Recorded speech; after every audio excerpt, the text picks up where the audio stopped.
Mesdames, Messieurs, bonjour et très heureux de vous retrouver dans ce 13h au Bénin. Voici le sommaire. Patrice Talon a reçu en audience le comité de pilotage de l'audit du fichier électoral au Palais de la Marina ce lundi. Avec le comité, le chef de l'État a dit combien il est enthousiaste d'accompagner la mise en œuvre de l'audit du fichier électoral.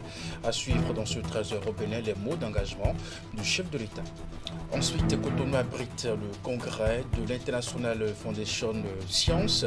Les experts scientifiques du Bénin et de plusieurs autres pays documentent les actions de l'IFSS depuis sa création en 1972 en faveur de la recherche scientifique. Et puis enfin, les projecteurs se sont éteints sur les festivités de la 15e édition de la fête Wimerwe dans la commune des Agégués. Retrouvailles annuelles des filles et fils de la vallée de l'Ouémé.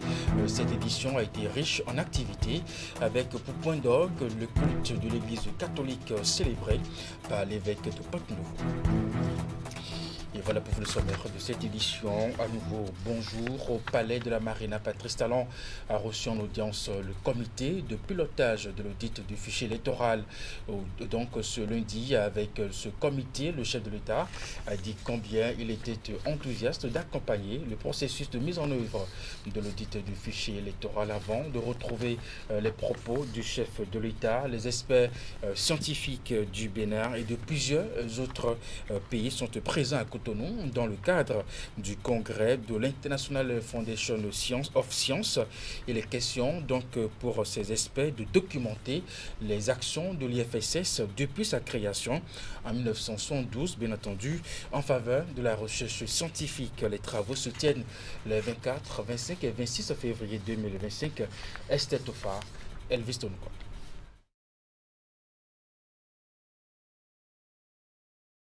Ce congrès marque la fin d'un cinquantenaire de soutien dans la recherche scientifique. L'International Foundation of Science, Fondation internationale pour la science en français, va cesser d'exister et ses assises représentent un cadre pour définir les perspectives. On a voulu quand même organiser un grand congrès de fin de régime, je dirais, pour essayer de laisser quand même...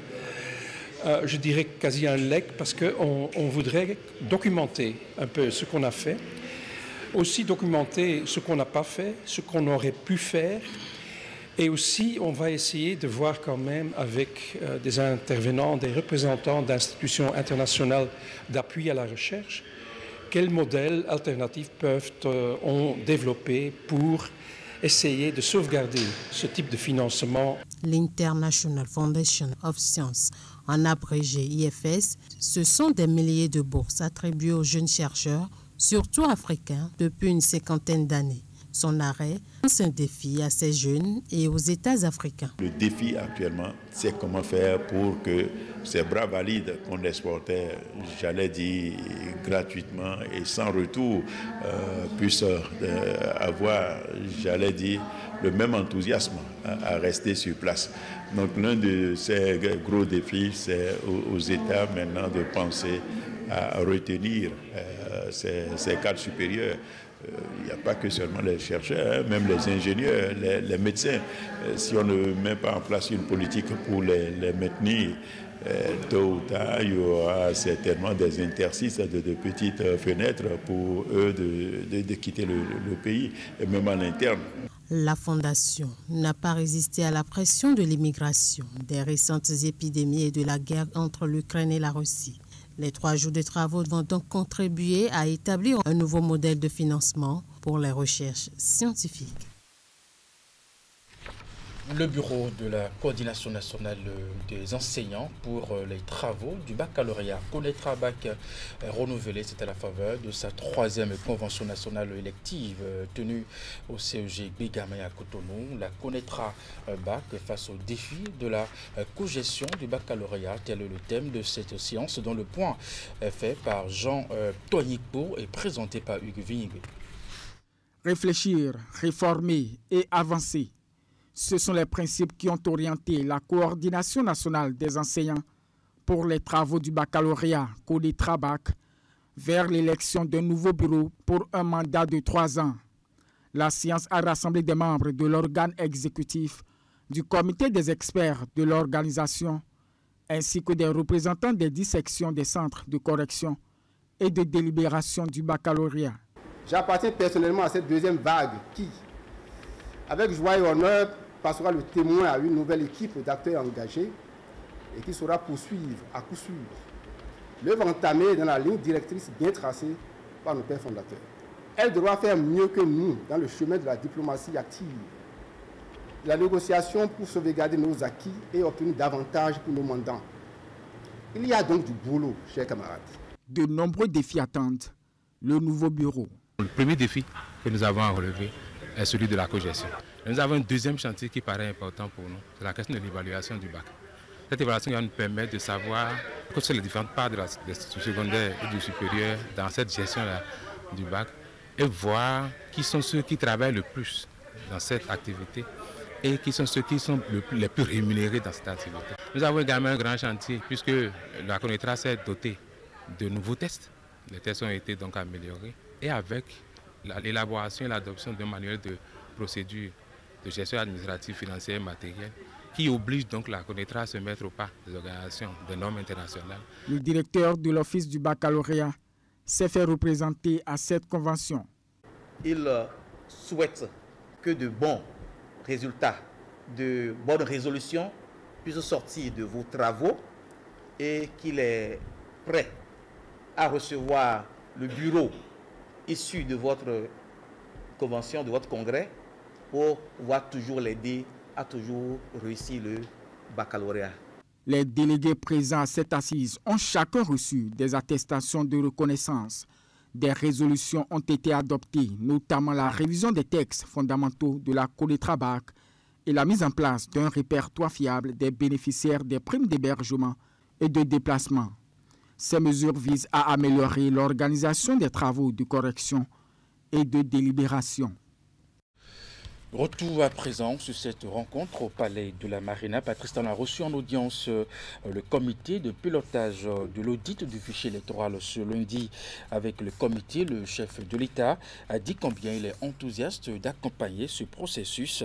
Je vous invite à suivre les propos du chef de l'État. Souhaiter faire cette rencontre pour que nous-mêmes, l'opinion, voit bien que tout ce qui nous concerne peut faire l'objet de consensus.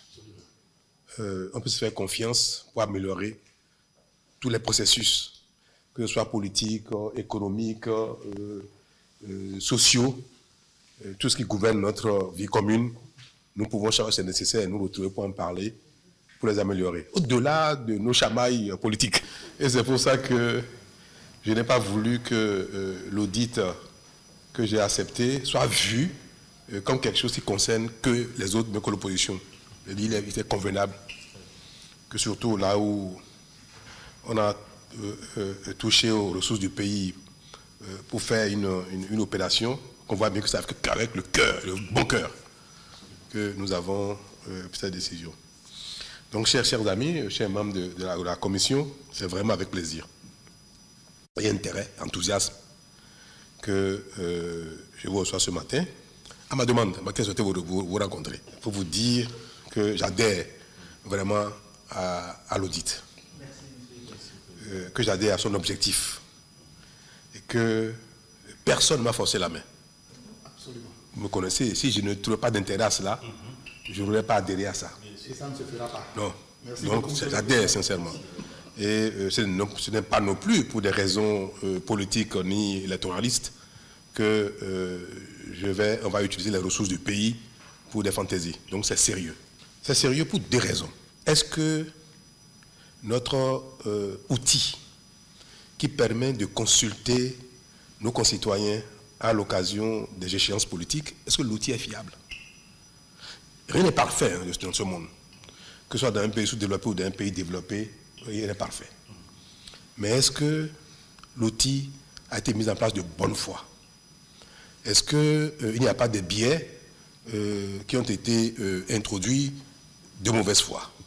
C'est donc autant de raisons qui justifient que nous ayons le courage à un moment de faire un stop et d'examiner nos outils que nous utilisons pour la vie en communauté.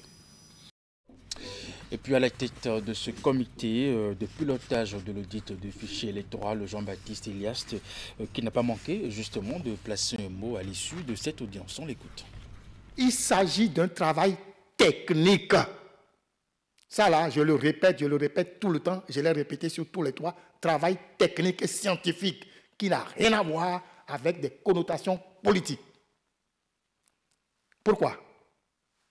Pour la petite comparaison n'est pas raison, Monsieur le Président de la République, la voie qui est derrière nous là, c'est là, la marina que vous avez très bien embellie là. On a fait un appel d'offres pour prendre une entreprise qui va réaliser l'ouvrage. Toujours pour cet ouvrage-là, on a fait un appel d'offres pour prendre une entreprise qui va assurer le suivi et le contrôle de l'ouvrage. Et toujours pour cet ouvrage-là, on a pris encore une autre structure qui va assurer l'audit de l'ouvrage. Je ne ferai jamais rien qui puisse aller dans le sens contraire de la nation. Jamais. Après cette audience avec le comité de pilotage de l'audit du fichier électoral, le chef de l'État a procédé au palais de la Marina à l'installation officielle de la 7e mandature du Conseil économique et social. Occasion pour Patrice Talon d'inviter les conseillers à faire preuve de célérité dans le traitement des dossiers qui leur seront soumis et surtout s'approprier les prérogatives du Conseil économique et social, une institution qui, selon le chef de l'État, a longtemps été proche de la disparition. Voici un extrait des propos du chef de l'État. Je vous exprime mes vœux de succès impératif, car vous aurez, en un temps record, l'obligation de délivrer. Parce que le Conseil économique et social, tel qu'il était, défié, et ayant justifié sa réforme, a besoin maintenant d'être révélé dans ses prérogatives. C'est pour ça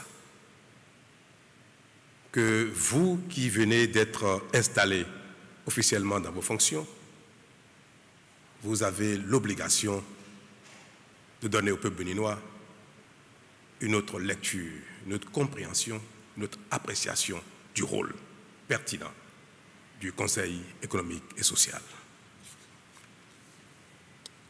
De votre efficacité dans la contribution permanente à la mise en œuvre d'une politique pertinente de développement équilibré du territoire et des secteurs dépendra la longévité d'une institution donc longtemps galvaudée et maintes fois en passe d'être effacée des institutions de la République. Si la rupture n'a pas eu raison du Conseil économique et social, il faudra, et je le souhaite de tout mon cœur, que ce soit lui, le Conseil économique et social, réformé, qui est raison de nos appréhensions. Et la suite de la conduite des institutions de la République, de la confirmation de leur pertinence, de leur réforme ou de leur suppression dépendra désormais de l'image que vous allez donner à cette institution que nous confirmons pertinente.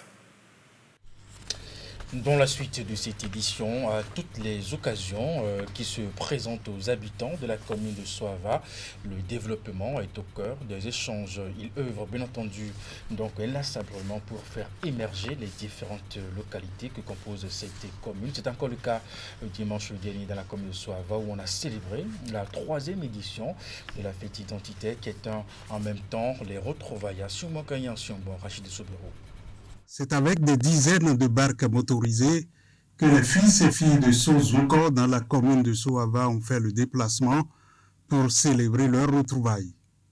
Cette troisième édition a drainé du monde, des plus petits aux sages et notables qui ont assisté à la messe en prélude aux festivités.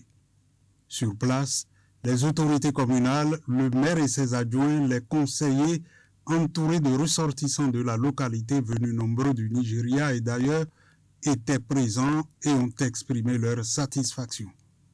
Nous sommes venus soutenir nos frères et sœurs de Sozunko. C'est au cours de cette fête que nous nous retrouvons en frères, en famille et nous essayons de parler entre nous. Surtout moi, en ma qualité de maire, nous ne pouvons que parler de développement à cette communauté. Le développement dans son sens large, nous avons le devoir et l'obligation de venir soutenir cette communauté de Sozunko qui apporte beaucoup dans le budget de la commune de Soava. Pour cette édition des retrouvailles, plusieurs artistes de Sozunko ont été invités pour donner d'éclat à la fête. Aussi, différents tableaux de danse ont-ils été présentés par l'association des marraines de l'événement et celle des parrains. L'ambiance était au comble et à la fin des festivités, le député élu Jean-Médio Zanou, natif de Sozunko, a plaidé pour l'unité de tous, loin des divisions politiques. Les objectifs de la fête, premièrement, c'est les retrouvailles entre frères et sœurs de cette localité. Deuxièmement, c'est pour faire connaître notre localité aux visiteurs, à nos amis qui viennent nous accompagner pour cette fête. Troisième objectif, c'est mobiliser des ressources pour accompagner la construction, le développement dans sa globalité. En appui au comité d'organisation, les fils et filles de la localité ont largement contribué aux festivités en donnant des participations pour la prochaine édition. L'Union progressiste et le renouveau a apporté sa contribution avec le soutien du maire André Boussoutoye et du député Jean-Médio Zanou. Et pour finir cette édition, les projecteurs se sont éteints sur les festivités de la 15e édition de la fête Wemerwe dans la commune des Agégué. Retrouvailles annuelles des filles et fils de la vallée de l'Ouémé. Cette édition a été riche en activités avec pour point d'orgue le culte de l'église catholique célébré par l'évêque de Porte-Nouveau, Monseigneur Aristide Gonzalo. Reportage. Plusieurs personnalités de haut niveau ont marqué de leur présence cette messe de clôture de la 15e édition de Wemerwe dans la commune des Agégué. Dans son homélie, le père célébrant, Monseigneur Aristide Gonzalo, a donné des enseignements qui ont trait à l'amour et au pardon. Jésus nous exhorte à ne pas condamner, mais à pardonner. En renonçant à la vengeance, nous rompons le cercle vicieux de la violence. Car si nous portons un coup, nous donnons une raison à l'adversaire de nous donner un coup en retour. On n'en finit plus, car la violence entraîne la violence. Jésus déclare, « Soyez miséricordieux, comme votre Père est miséricordieux. Ne jugez pas, et vous ne serez pas jugés. Pardonnez, et vous serez pardonnés. » Au-delà de l'Eucharistie, l'honneur est revenu au coordonnateur général de Wemerwe, Antoine Bonou, de remercier tous ceux qui, par leur participation, ont rehaussé l'éclat de cette 15e édition. Il a aussi saisi l'occasion pour remercier le gouvernement pour les nombreuses infrastructures, notamment les routes, qui vont désenclaver certaines localités de la vallée et précisément la commune des Agégué.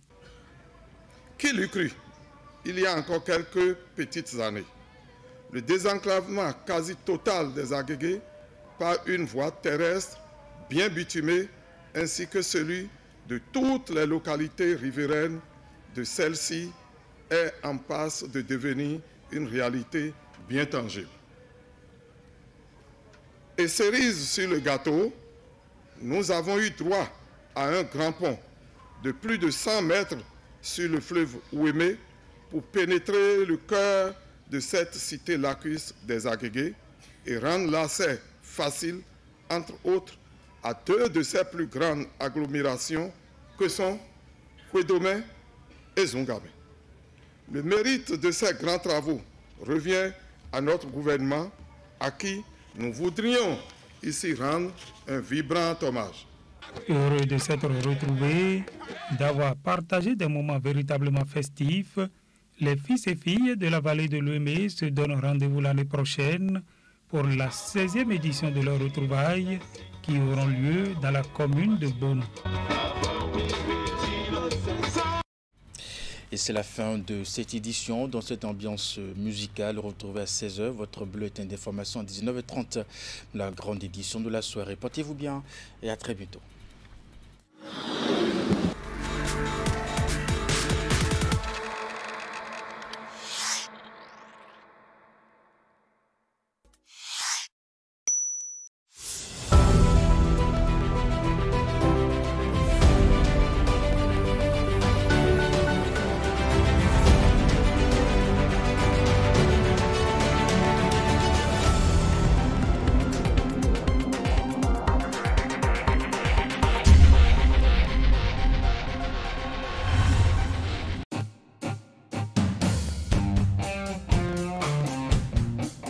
Bonjour à toutes et à tous et bienvenue dans votre rubrique Une date, une histoire. C'est bien sûr le 56e jour de l'année et nous célébrons Saint-Roméo.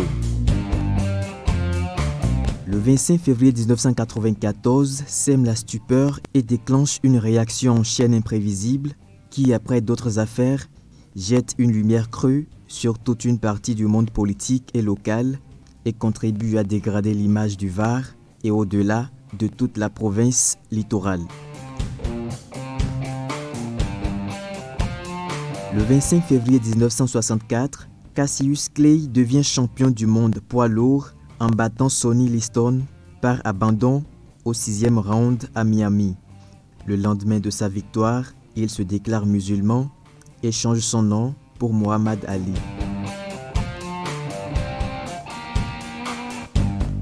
Le 25 février 1996, 2 attentats à la bombe revendiqués par le Hamas à Jérusalem font 29 morts.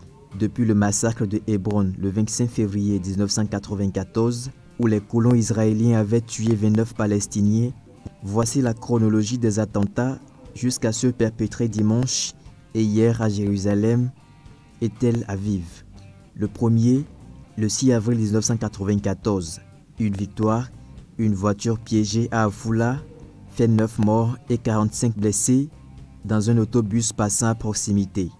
Le second, le 13 avril 1994, un attentat suicide revendiqué par le Hamas tue 6 personnes et en blesse 25 dans la guerre routière de Hadera, l'assassinat de Yann Piat. Un attentat suicide, le second, le 13 avril 1994. Un attentat suicide revendiqué par le Hamas tue 6 personnes et en blesse 25 dans la guerre routière de Hadera, l'assassinat de Yann Piat. Une date, une histoire, c'est tout pour aujourd'hui. Merci de nous avoir suivis.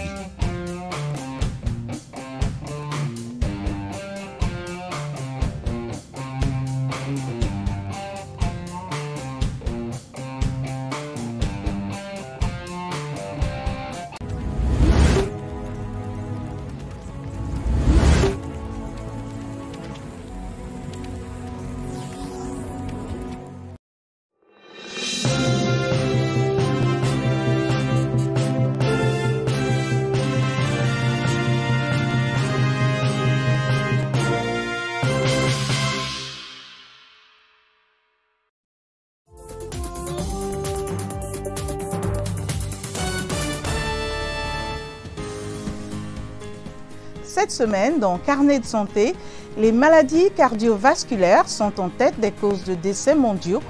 Découvrons comment la surveillance cardiaque sauve des vies. Dr Chandel Knights, un naturopathe, livre ses conseils pour préserver la santé cardiaque. Ensuite, une flambée de grippe aviaire suscite des inquiétudes sur sa transmission et ses effets économiques. Enfin, une application révolutionnaire aide les guérisseurs traditionnels à moderniser leurs pratiques en Afrique du Sud. C'est dans cette édition de Carnet de santé.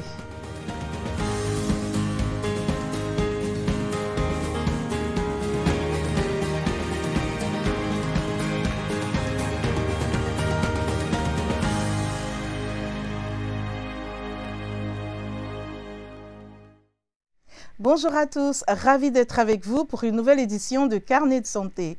Les maladies cardiovasculaires sont les principales causes de décès dans le monde, selon l'Organisation mondiale de la santé. En 2019, environ 32% des décès mondiaux étaient dus à des maladies cardiovasculaires.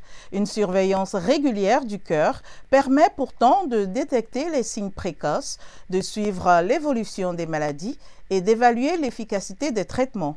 Elle aide également à identifier les facteurs de risque modifiables et à mettre en place des stratégies pour les gérer.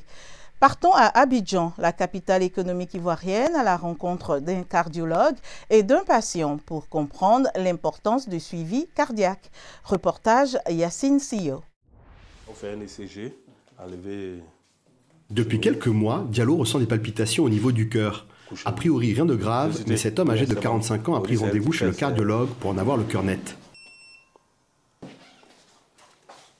On a fait l'ECG. L'ECG semble normal. Donc ce qu'on pourra faire, comme vous êtes dyspnéique, vous respirez difficilement, on va faire une échographie cardiaque la semaine prochaine. Rien à signaler sur l'électrocardiogramme, mais le cardiologue, prudent, recommande un examen supplémentaire pour placer le patient sous surveillance cardiaque et ainsi éviter les mauvaises surprises. La surveillance d'un patient cardiaque est cruciale pour éviter les complications. Et donc c'est important de faire une surveillance paraclinique, électrocardiographique, échographique, et puis il y a la surveillance biologique qui s'impose, telle que l'examen du rein qu'on appelle la créatinémie. Et il y a une surveillance psychologique qui se fait. Parce qu'aujourd'hui, un malade qui est atteint de pathologies cardiaques ou cardiovasculaires, il est faible au plan psychologique. Donc il faut faire le diagnostic de l'anxiété ou de la dépression avec le score HAD, Hospitality, Anxiety, Depression. Ce suivi médical peut sembler long, mais il est nécessaire car les risques cardiovasculaires peuvent provoquer des dommages irréversibles chez les malades. Et donc tous ces examens sont faits pour détecter d'autres facteurs de risque cardiovasculaires, tels que l'hypertension artérielle, qui est le chef de file, qui va agir sur le cœur, donc entraîner des pathologies cardiovasculaires comme l'insuffisance cardiaque. C'est la première cause de l'insuffisance cardiaque dans notre contexte en Afrique. Et il y a d'autres facteurs comme le diabète. Il y a l'obésité, il y a le stress aujourd'hui, et puis il y a la sédentarité.